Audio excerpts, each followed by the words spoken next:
Y la verdad Sí, es que sí. tenía ganas de charlar con vos para hacer un poco un balance, ¿no? De eso que uno tiene por costumbre hacer a fin de año.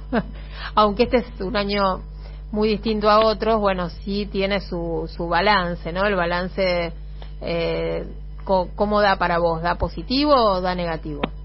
No, en general el gobierno ha tenido, dentro de las circunstancias que le tocó en esta oportunidad gobernar, obviamente me estoy refiriendo a la herencia recibida por el desastre que ha realizado la gestión de Cambiemos, de Unidos por el Cambio, como quiera llamarse, en cabeza de Mauricio Macri. En todos los indicadores sociales los empeoraron todos de manera sustancial, duplicaron pobreza, desempleo, endeudaron al país como nunca antes, empeoraron la distribución del ingreso, hicieron perder poder adquisitivo del salario, jubilaciones, bueno, un desastre.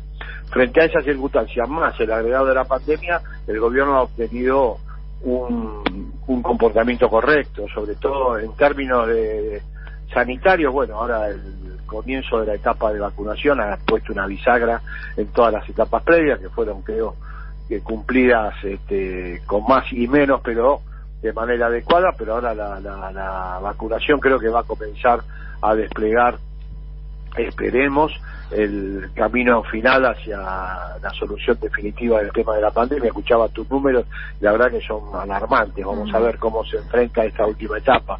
Veremos el gobierno que decide y los gobiernos provinciales que decidan. Pero en líneas generales ha hecho lo correcto.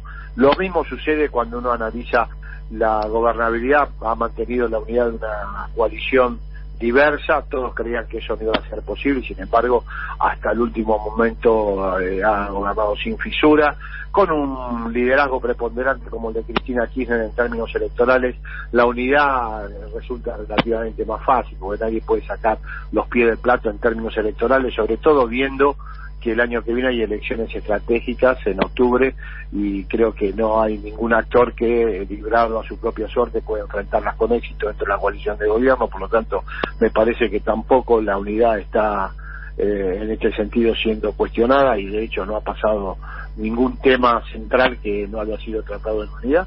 Eso me parece también una cuestión importante. Bueno, desde el punto de vista parlamentario, el manejo del gobierno fue adecuado. Ayer tuvo dos éxitos rutilantes: por un lado la aprobación de la fórmula de actualización previsional de acuerdo a los cánones que había desplegado desde el 2008 durante el gobierno de Cristina Kirchner.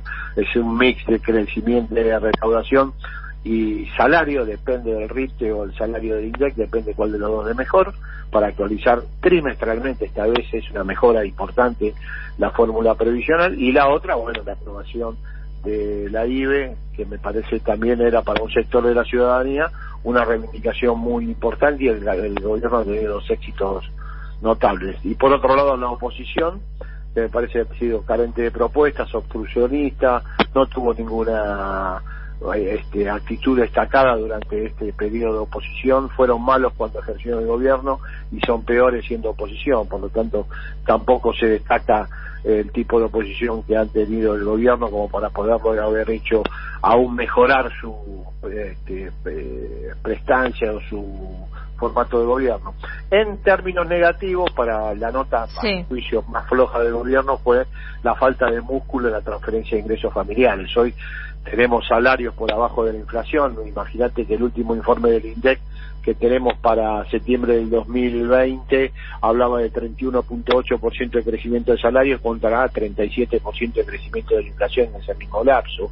Lo mismo sucede con jubilaciones y pensiones, sobre todo las mínimas, que aún mejoradas. Se ha detenido la caída con respecto a la inflación que ha tenido durante Macri, que le ha hecho perder 20 puntos de poder adquisitivo, pero sin embargo el crecimiento de 31.5 las empata con la inflación, pero no mejora el poder adquisitivo, y han quedado en una cifra realmente exigua, Andrea. Están jubilaciones y pensiones mínimas, que es las que se recibe el 60% de jubilados y pensionados, han quedado por debajo de la línea de indigencia. Esto es la línea del hambre para un hogar de 4 personas que está fijada. Es decir, la economía y la falta de fuentes de trabajo siguen siendo para vos el problema, ¿no?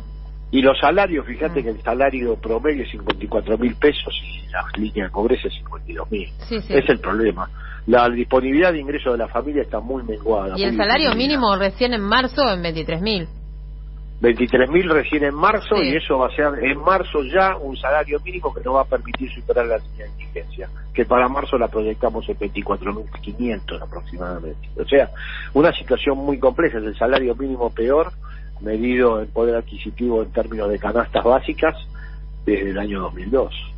Eso creo que es el tema central que debe resolver el gobierno de cara al 2001, y que palma con la agenda de Cristina. Cristina todo esto lo sabe y lo vio. Sí. Lo planteó claramente en el acto en el estadio Diego Armando Maradona. 1, alinear salarios, jubilaciones, pensiones, tarifas y precios. Porque evidentemente hay un desfasaje muy grande con los ingresos familiares y los precios. Y vos sabés que los ingresos familiares son los responsables del consumo doméstico, que a su vez es el responsable del 70% del crecimiento económico. Por lo tanto, si Argentina quiere ponerle fin a este casi lustro de recesión, porque Argentina a partir del 2015 ya no creció durante la etapa macrista, salvo el 2017, que fue un crecimiento artificial impulsado para enfrentar las elecciones, pero luego nuevamente recesión, y este año recesión.